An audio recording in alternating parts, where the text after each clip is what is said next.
Happy to be here. Why don't you tell us a little bit about yourself? Okay, of course.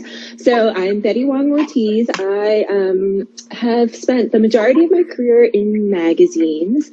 Most recently, I was the editor-in-chief of Runner's World. Before that, the editor-in-chief of Fitness Magazine. Pretty much grew up in magazine publishing. But, around 5 years ago, as the media landscape was very much shifting to digital and all the ad dollars were flying out of publishers and over to Google and Facebook, I saw the landscape starting to change, and it compelled me to think about kind of where do I go next. And I've always been very intrigued by the intersection between really great storytelling and commerce. And how can, building that connection with an audience, telling great stories, having a community of people, hand raisers who want to be part of your brand, how can that actually lead to business, driving transaction, increasing sales? And, I started to think about, well, where could I shift my skills? I decided to go pursue my executive MBA, and I got my MBA from NYU Stern. And during that education experience, it really just opened my eyes to other industries outside of media. And I love media, but, I started reading about tech companies, manufacturing companies, like CPGs, everything, through the case studies and my colleagues and classmates. And so I started to think about, well, where could I go next? After I left Runner's World, I did a bit of consulting, did some content marketing projects and content strategy projects through Accenture Interactive, as well as with some of my former clients. I did a project with Brooks Running, and then eventually landed some head of content roles. One was at Quip, which is a oral care electric toothbrush brand, but they also have gotten into other things like dental care services. And then my most recent role was at Blink Health, which is a discount digital pharmacy.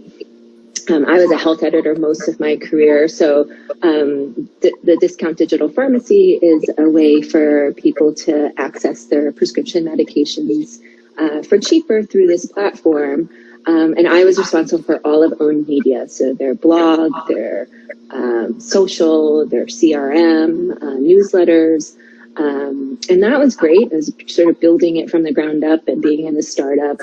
But ultimately, COVID-19 business-related slowdowns, as we all have been living it, resulted in some layoffs back at the end of March.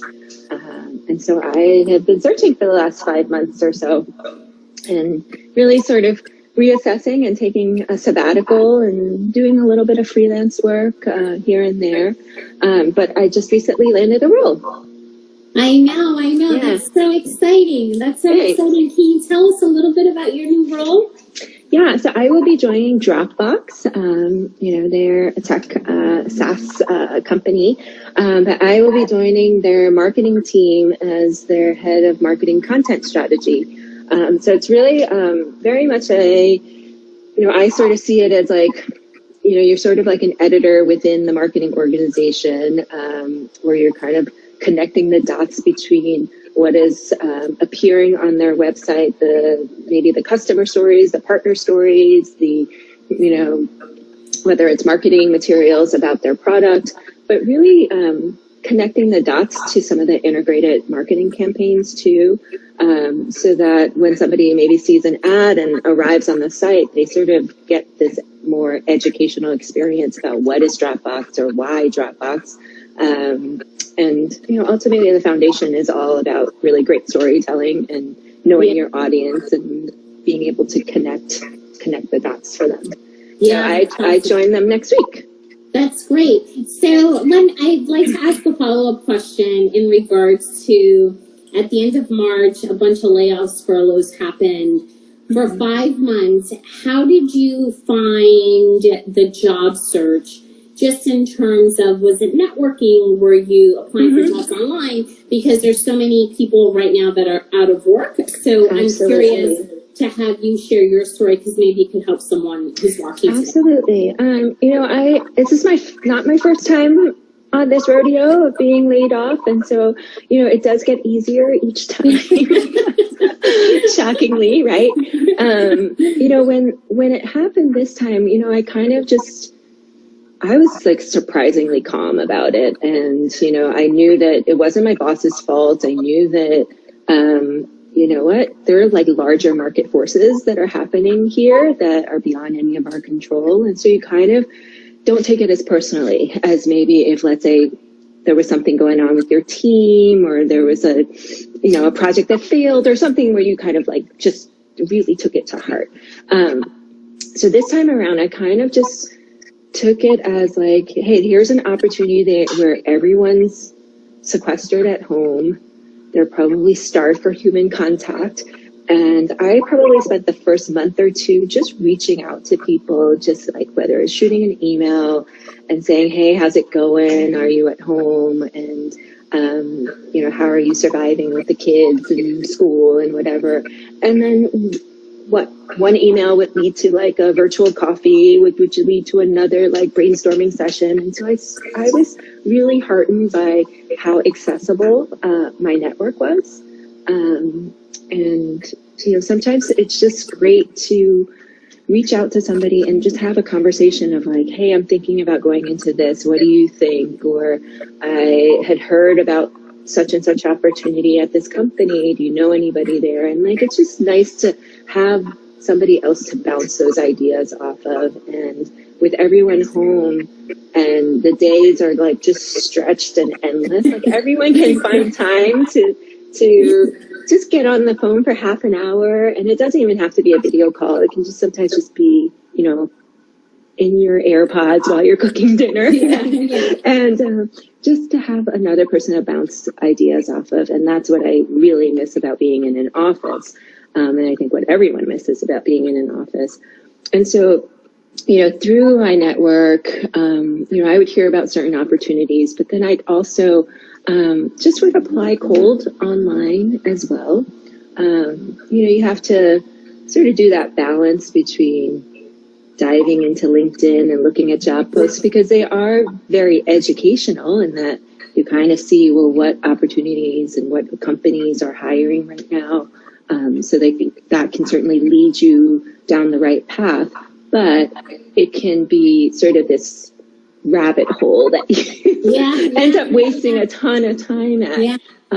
So you kind of just need to balance that. And I've worked with a career coach in the past, Stacy Satterman. He's just been really wonderful in really encouraging people to not just reach out to your direct, immediate network of your past coworkers and your friends, people you have a direct connection to, but then one outside of that. Sometimes one layer outside of that immediate network, those are the people who actually can expose you to more organizations, more opportunities, more leads that you wouldn't be aware of.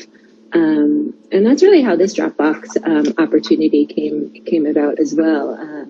One of my friends, Deborah Holstein, she and I crossed paths when I was an editor-in-chief at Fitness. And she was working for a company called Grokr, which is a yoga video platform, streaming platform based out in the Bay Area. We did a collaboration, a partnership between Fitness Magazine and Grokr on our website.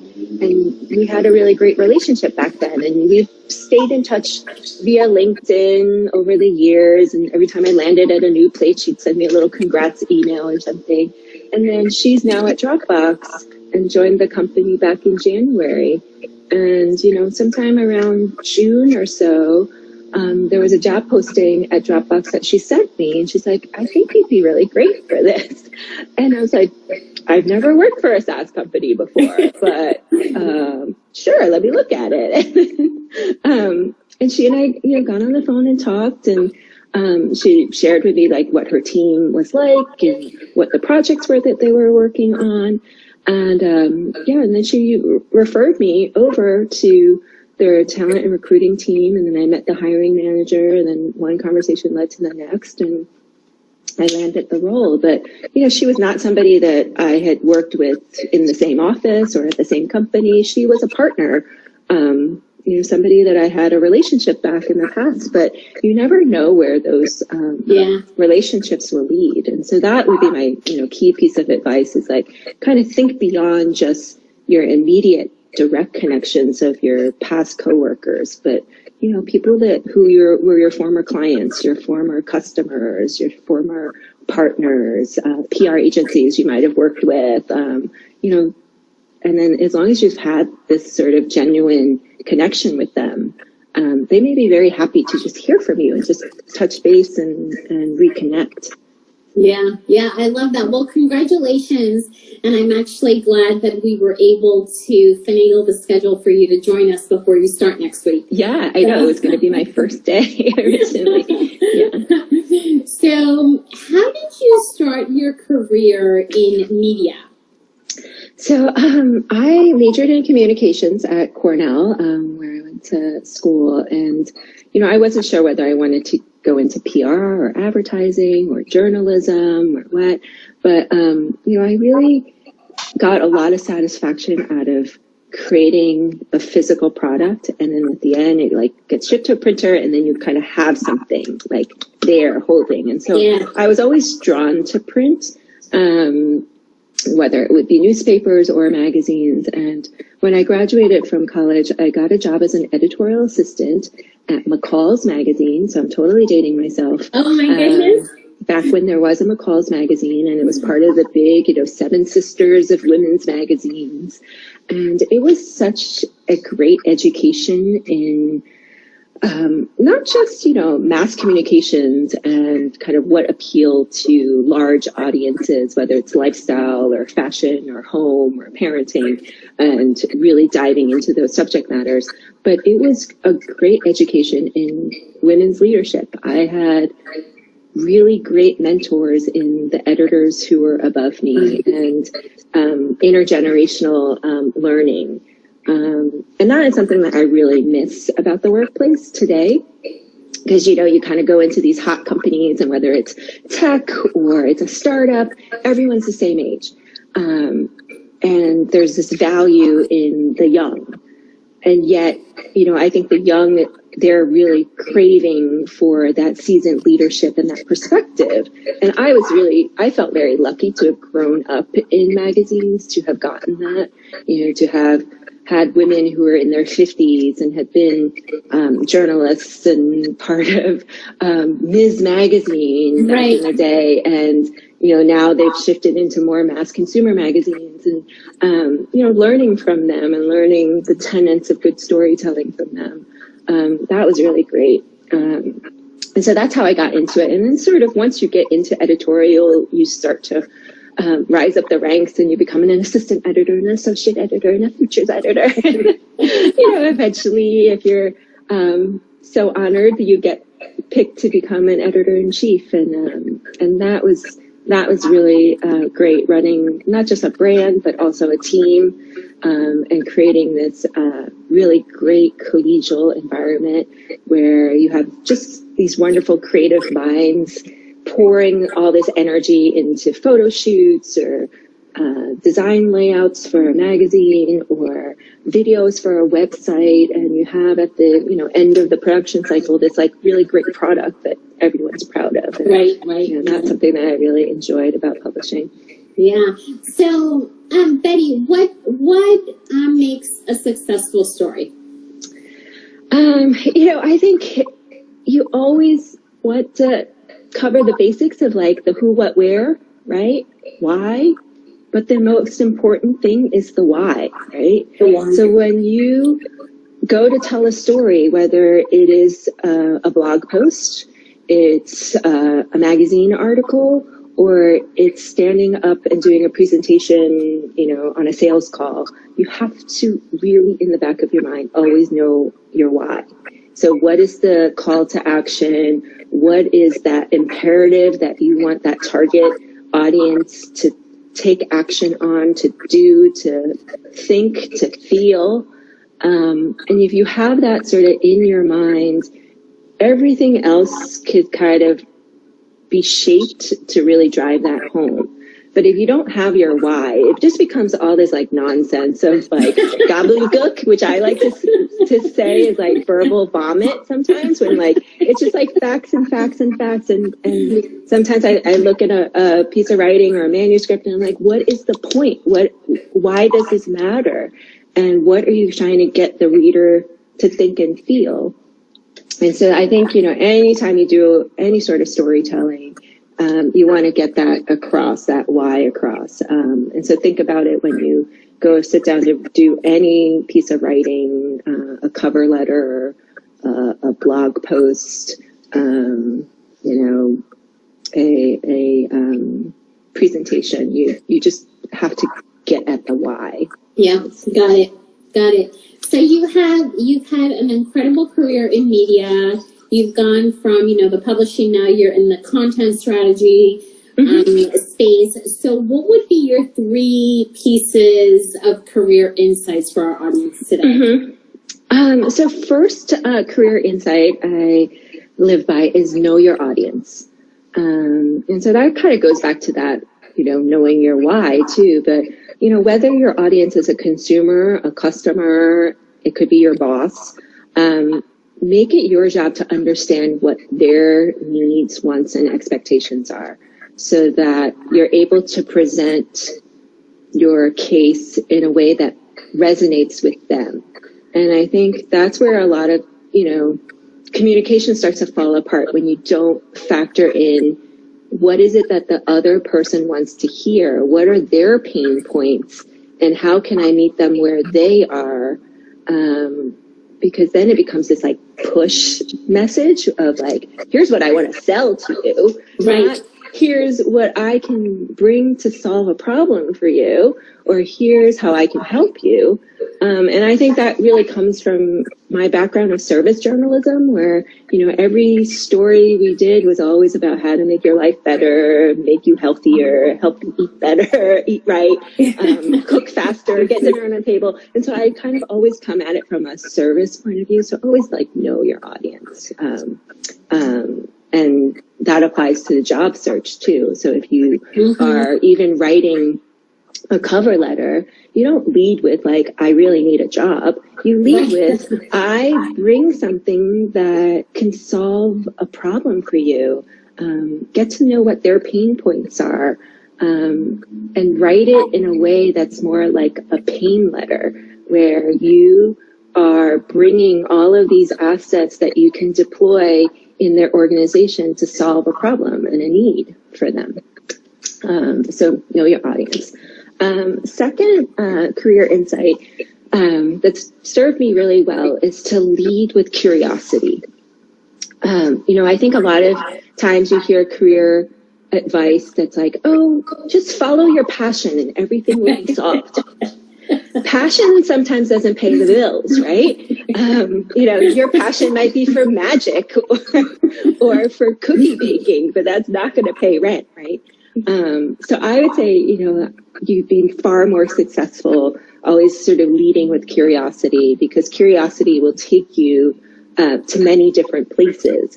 I started my career in magazines, but now I'm shifting and starting to work at startups and in a tech company, and all because I've always been curious. And that's what drew me to magazines in the first place, because every month I got to tell 50 new different stories and learn through that process. And so I think if you're always curious, you'll start to see more opportunities out there for you. You don't sort of pigeonhole yourself into one track, like, oh, I'm only a sports marketer, or I'm only a tech salesperson, or I'm only a musician. I think if you can just sort of broaden those horizons and be curious and be always willing to learn, you'll see that there's stuff that will get you jazzed up and excited and get you out of bed. And, you'll see that there are far more ways to translate your experience than you realize.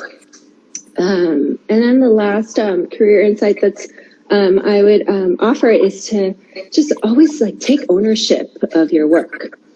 I've always sort of been this, my approach has always been like, even if it's not something that's my fault, sometimes it's my responsibility to fix. And, especially as a leader, you may walk into a situation where like, you know what, this is a train wreck, but it's my job to fix it. And, and you don't have to be in a leadership position to sort of have that philosophy. If you have skills, knowledge, talent that can add value to a situation and make something better, then you owe it to yourself to take action and take a seat at the table and do something about it.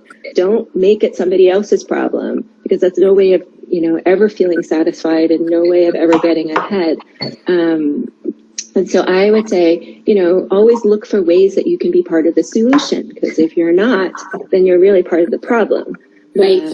So I've always kind of taken it upon myself to get to know what other people do, what cross-functionally is important to them, so that I can understand how I fit into the piece of the puzzle and I can help move things along. And that's always about, really taking ownership of your work and taking responsibility. Yeah, and it kind of helps propel you through an organization too. Yeah, absolutely. So getting feedback, great career insights, great leadership insights. Awesome. So bonus question today, Betty, is what is your superpower? I have been told, and this is a really great exercise to ask your colleagues and friends, who know you well and have worked with you well. I think my superpower is being a great listener. Always kind of taking in the feedback that's around me, but then also just being able to make a decision. And right or wrong, your team needs you to just make decisions. Pick a path and go with it. And having that clarity is really important when you're leading a team or you're driving a project through. I think people kind of get lost in arguing of like, oh, is this better than this? And you spend days and days in meetings arguing one little point. Just sometimes it's like, it's not worth it. Just make a decision and go with it. And we can fix it later if it becomes a disaster. And most of the time it's not a disaster and you have to trust your instincts. So I would say superpower, being a good listener and then being able to make decisions. All right. Awesome. I love it. I love it. Well, Betty, thank you so much for your time. This has been great today. Yeah. We really appreciate it. And thank you, everyone, for watching today. We'll see everyone here next Thursday. Actually, day after tomorrow at 12 for our upcoming lunchtime conversation. So again, Betty, thank you so much. And thanks, Elisa, for doing this. It's been great to watch all these great women leaders talking about marketing and careers. So thank you for hosting. Oh, thank you, Betty. Have a great day. I'll talk to you later. Okay. Take care. Bye. All right. Bye-bye.